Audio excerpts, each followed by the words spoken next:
Newburgh, population 484, and a couple of ghosts. Hi, I'm Belinda. I'm Pat. And we are with the Jagged Things channel, and we're here today because we want to talk to you guys about, well, this hotel behind us. The town people say is haunted. Yep.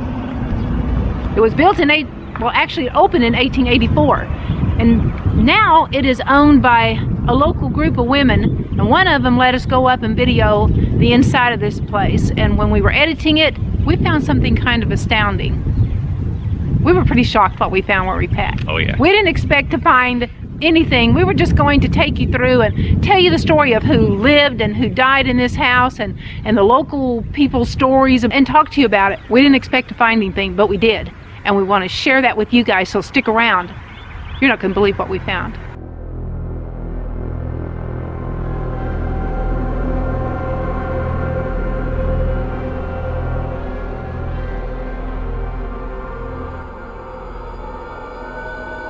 That door just closed by itself. We were in a small town called Newburgh, Missouri. As you can see from the sign behind me, I think. Yeah, it says Newburgh, Missouri. Little railroad town is established 1884. Basically because Frisco Railroad wanted to make a stop in between St. Louis and Springfield to basically just cool their trains and resupply them. And they had a 40-minute stop here in this little town. Now, a man named William Henry Harris owned a Frisco hotel in Dixon, Missouri, and he had a son-in-law who worked for Frisco and gave him the information that Frisco was going to build a roundhouse and a turntable that was about 30 miles southeast of there. So William got the idea that if there was going to be a 40-minute layover for every scheduled train that came through there, they would need some kind of amenities. And he decided to build the hotel there on that spot, and he decided to make the whole bottom floor a dining area. So William moved his wife Marianne and their what was now left 10 children. They originally had 12, but one died at only a year old and one at only 27 days old. And for several years the hotel and the town that became known as Newburgh was bustling. Through the years the hotel would see many floods, several fires, birth, and death. But it kept flourishing until Frisco would go from steam engines to diesel and no longer stop in Newburgh. Train definitely doesn't stop in Newburgh anymore, does it? Man. Although the trains didn't, the tracks and Newburgh stood still. Frisco had the turntable and the roundhouse taken out. Most of the residents in the town moved away, leaving the town and the hotel in great disrepair. After the trains no longer stopped here, by the 70s, the only part of the hotel in business was the dining area, which closed down completely by the early 1980s. It was nearly abandoned until the local women's group in Newburgh took it over. Although you cannot tell from the outside of the house, the back of the house is actually a separate section from the actual hotel or Houston house. It's 4 apartments, and there is a dumbwaiter in between these. Strange, I know.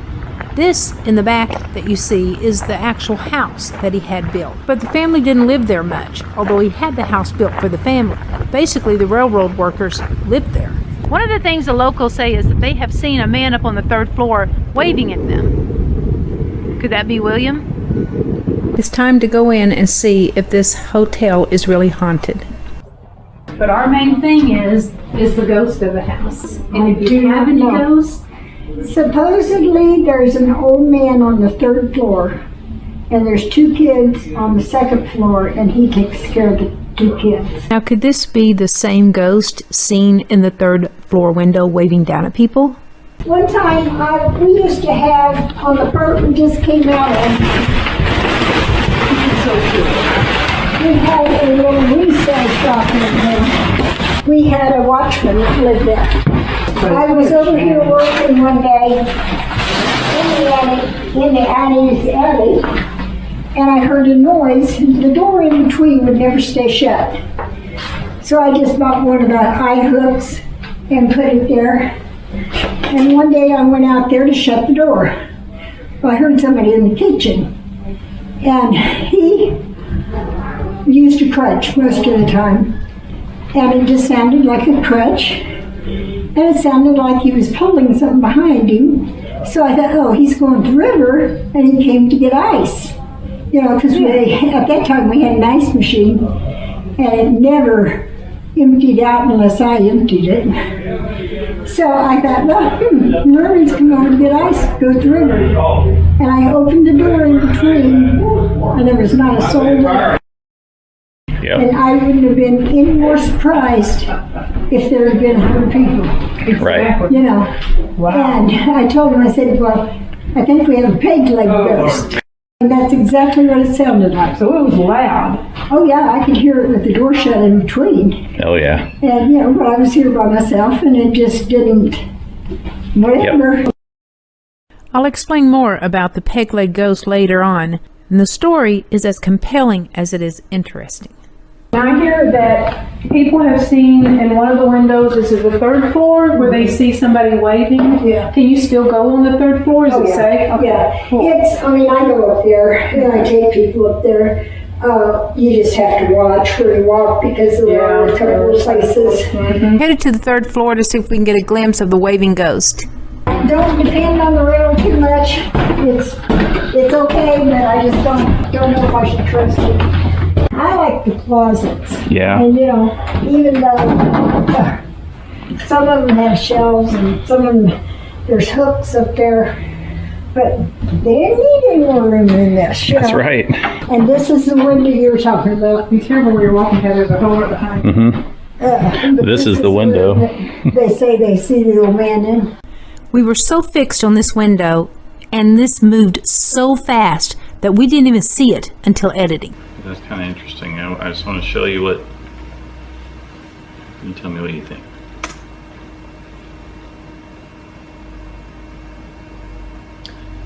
What the? What? What? What is that? Oh my God. You saw it go back like behind her. So starting to the left behind Linda, watch as something moves behind her and all the way across to the right side. Yeah, go back, go slow. Go slow. Yeah. So then go.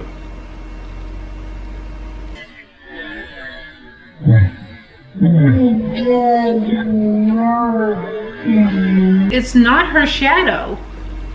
Right, exactly. It's not her shadow. You can see kind of as it passes in front of the window, and you wouldn't see a shadow block the light Very true. from the window. Cool.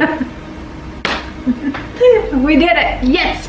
And we did it in daytime without fancy equipment. We did it! Yay!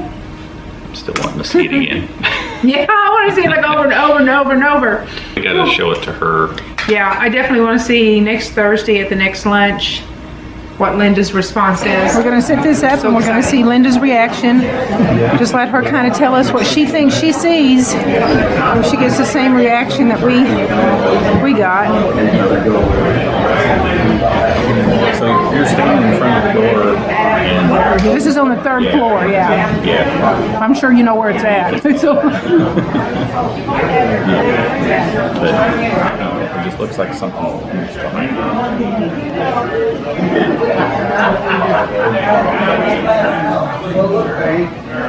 It's like a shadow or something. So quick. It's so hard to tell. It looks like something passes behind you. Yeah. It's so hard to tell. Then we go kind of creepy looking too, isn't it? It kind of looks like it has long fingers and it's kind of hunched. I couldn't see that close. I know. Yeah, it goes by pretty quickly. I couldn't tell you really. I don't have any idea. Has anything like that been seen in here before? Does it look anything abnormal to you? I mean, or does it look... It looks like a shadow. You think it looks like a shadow? What shadow would it be from? So there was nothing else moving there. But I mean, you know, That's what it appears to look like.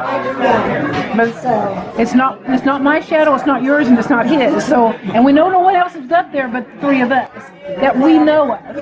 Yeah, exactly. And there was no other way in that room. yeah. So it's a strange one. I really don't know.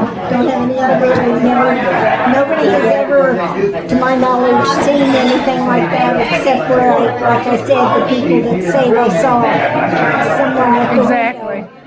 Yeah. I know, and I said, you know, we got these on just normal cameras. We didn't get these on any fancy equipment or anything like the paranormal investigators do, so that's pretty cool. This room and the one across, I think, was where the railroaders were. And do you see the rings there on the floor, on the wall or windows? Oh, yeah. Those are, they had a rope, large rope at each one of these, and they were for, if there would be a fire or something, they were supposed to use the ropes to just To get all the Get down. windows to survive. And there's those two, and there's two over there in that room. I think it's pretty. To kind of rappel down the side of the Yes. building, huh? Yeah. I'm showing you this room so you can see there was no one else in here. We decided to come back at night even though we were not allowed in the hotel at night. But we wanted to video the outside of it in the dark to see if we could see anyone in the third window that the locals claimed they were seeing.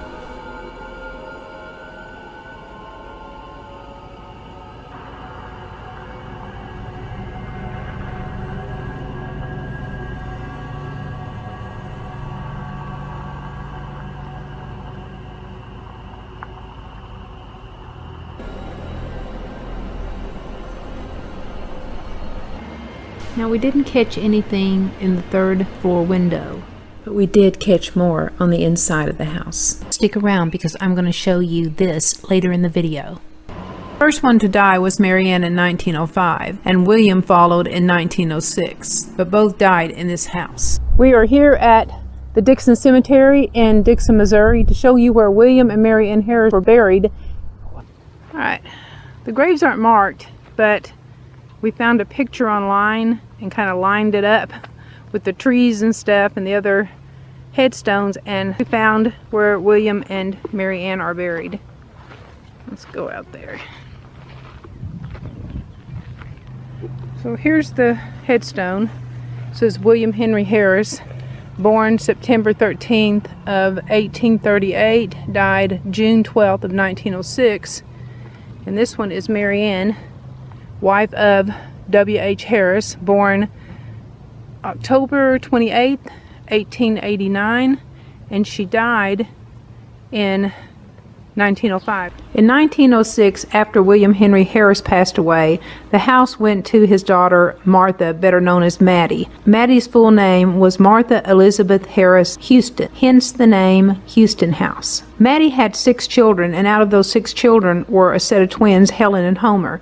And when Maddie would pass away in 1920 of cancer, she left the hotel to the twins, Helen and Homer. And Homer would die also a young age in 1947 of pneumonia. That left Helen to run the hotel, which she did with her companion of 40 years, Ruth Nolan. Miss Houston and Miss Nolan both lived here. This is one of the 4 apartments I mentioned earlier that's in the back of the Houston house and separated by a dumbwaiter. And here is where Helen and Homer would live out their lives and eventually die. Helen passed away in 1983 and was buried in the Maple Park Cemetery in Springfield, Missouri, next to her twin brother Homer. The next story I'm going to tell you happened in 1884 when the Houston house first opened. It's a story of tragedy, and it's a story about a little girl. The little girl's name was Mamie, and she was only 11 years old. She came to live in the Houston house with her mother after the passing of her father, who was the brother of William Henry Harris. It was said that Mamie took a great fall in the house and broke her hip and was crippled for the rest of her life. Although no one's around who remembers, it's believed that Mamie fell from one of the many staircases in the house while playing with her nephews and nieces. The little girl in this picture off to the right, all alone, is thought to be Mamie when she was a little girl.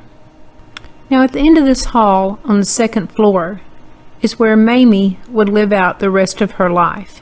This door leads you to the back of the Houston house and into this separated area, which is the inside access to the 4 apartments, one in which Mamie and her mother would live until her mother died in 1908. Then Mamie would live there the rest of her life. Unfortunately, Mamie was not able to get up these stairs to the apartment because of her crippled leg. Now there was a boy named Jack who was only 8 years old when his mother passed away, and he was sent to the Houston house to live and work.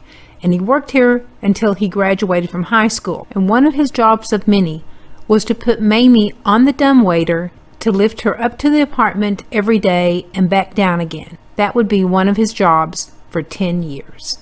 Really show how big this dumbwaiter is. It's very small. I mean, it's maybe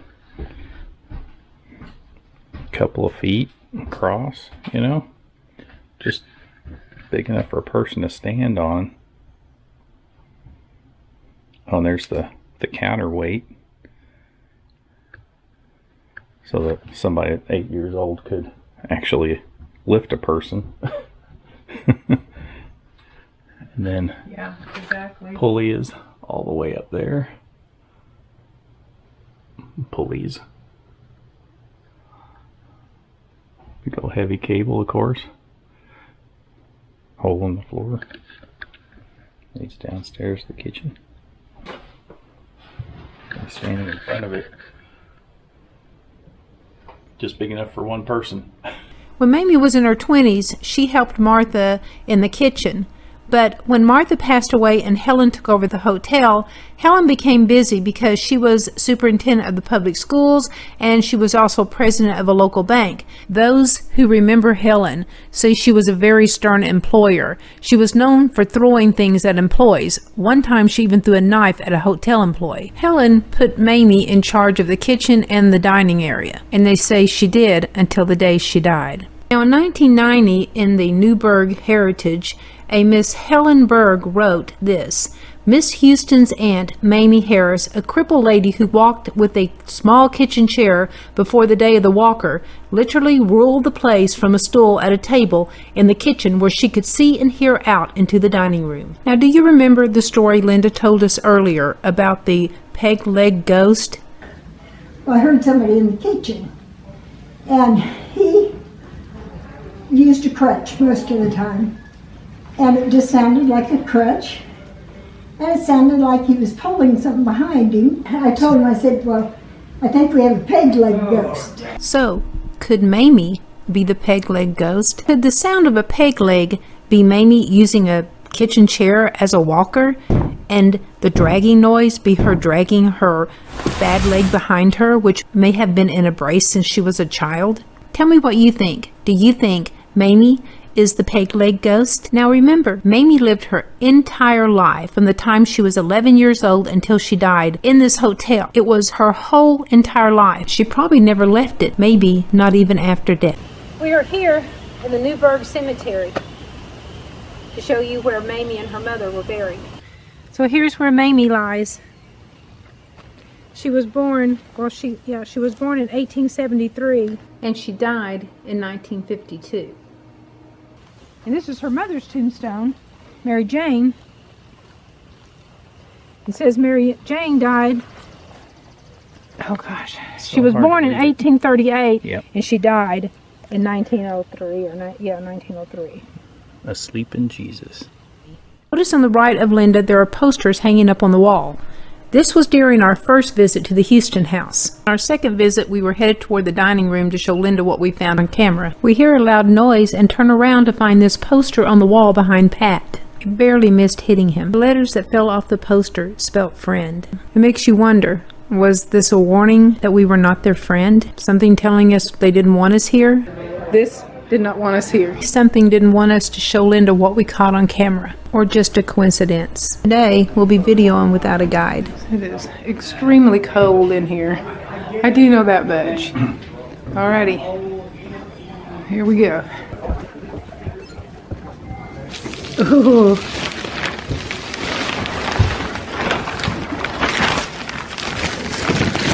That kind of the side you're doing. Okay. Yeah, it's like insulation too, so it's pretty heavy. Alrighty, this is up to the 3rd floor. That room, did we? Is that the room we did go in? Somebody else coming in? Heard the plastic. The wind just blowing when they open the door. We were told that this big room was once for traveling salesmen. They would stay in these little rooms, there are 3 of them, and then the big room was where they would show their samples and stuff. Later, this would room the local teachers. Back then, only women who were single could be hired for teachers. We were told these little rooms off the hallway were where the railroad workers stayed. This room is called the doll room for obvious reasons, but there has been children's voices heard on this 2nd floor. So, a few years back, a paranormal team, or a couple of different paranormal investigators, came out and set up some equipment, and they staged this room. That's why it looks this way. We were told they caught children's voices, like the sounds of children playing, tricycle wheels, and something dragging, and they got it on EVP. No one seems to know exactly who the children are. They say there are 2, if they are some of the Harris children reliving their childhood after death, or a child from a past employee who grew up here. They say the first public school was actually held here in this hotel and probably on the 2nd floor. So, who the children are is still a mystery. Right down here. Granite. To get a better view. This elevator. Cool. Wild to think that this was once on the outside. Mm. I wonder how long it's been since anybody went up these stairs. It's been a while. Be careful.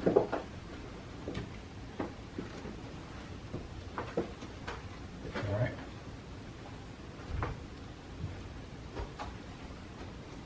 Didn't take the opportunity to look in the window, see if anything's staring back at me. That's good when you can angle the roof. Be careful. Don't lean over any railing. Yeah, I'm not. Here, let's angle the You know, that may have been how Mamie fell. Broke her hip.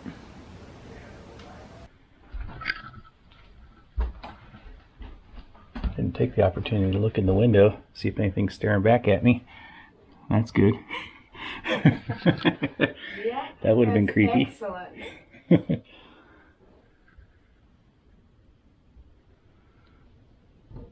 well, I'm going now.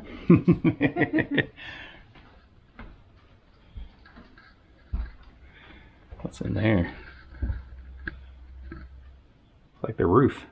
Well, that's wild. Huh. It's got an The angled. window with the roof, Yeah. part of the 3rd floor. Yeah.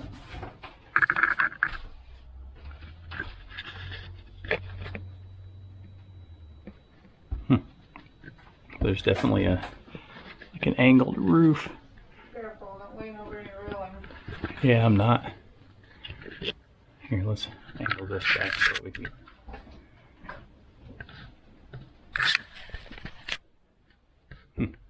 So it's all been walled off.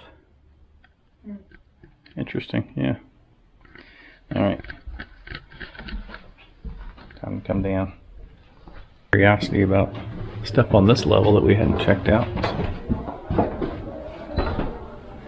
Mine says we're recording. Oh.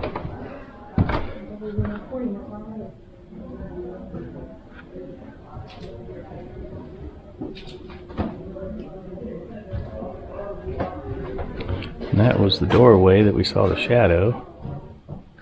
'Cause there's the fan. Okay.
So there's a big, the baseball or the softball.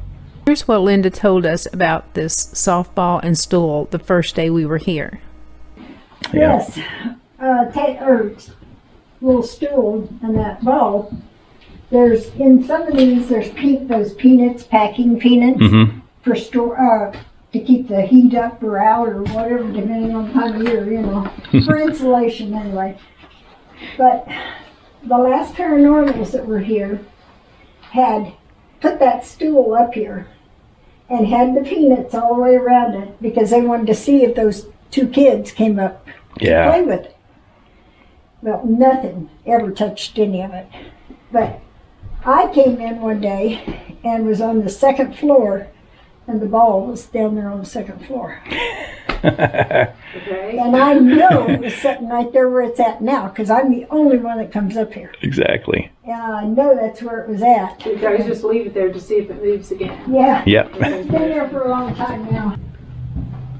Just gonna get over here in the corner and be quiet for a little bit.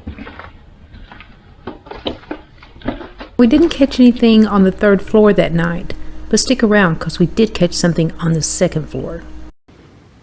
I don't think Mamie would have probably been in this room. She would have been Should probably be downstairs. watching Everybody down enjoying all the people. That's true. there. All right, I guess we're done. Time to tell all the ghosts goodbye. Bye, Mamie. Bye, Helen and Homer. Bye, William. Bye, Marianne. Yep, I hope they didn't mind us coming up here and looking for them. Just as we were going down the stairs to the second floor, we heard the train going down the track and thought it would be a great time to do some videoing on the second floor again. And I decided to go to the hallway to see if I could get any activity from any of the railroad workers who had stayed in those rooms on each side of the hallway. When somebody died, they put the picture up there. Admitting, I did not see this when it happened. I didn't see this until we went back and looked at the video. But the door at the end of the hallway slowly closes by itself. Okay, this was super creepy. I mean, no matter how you look at it, this was super creepy. This door closes by itself. What is your reaction, Pat? What do you think caused this door to just suddenly close by itself? I don't know. There wasn't anybody down there. There's no way anybody could get in. There's so much stuff downstairs, you can't get in from underneath. Exactly. There was nobody in that apartment over there, so nobody opened that We were door. just there a few minutes ago, so we know that. And we would have heard if someone would have went up the stairs. Yeah, I closed that door behind me whenever we came out. The door obviously wasn't closed well enough for whoever closed it. And my thought is, Mamie? What we believe is the apartments were built there the same time the hotel was, but they weren't enclosed until Mamie fell. This could have been because they felt guilty in some way about her fall, responsible in some way. I think you're right. So that's why they built the dumbwaiter in between those two structures and then built the roof over the top of it to support that dumbwaiter with the pulleys and everything.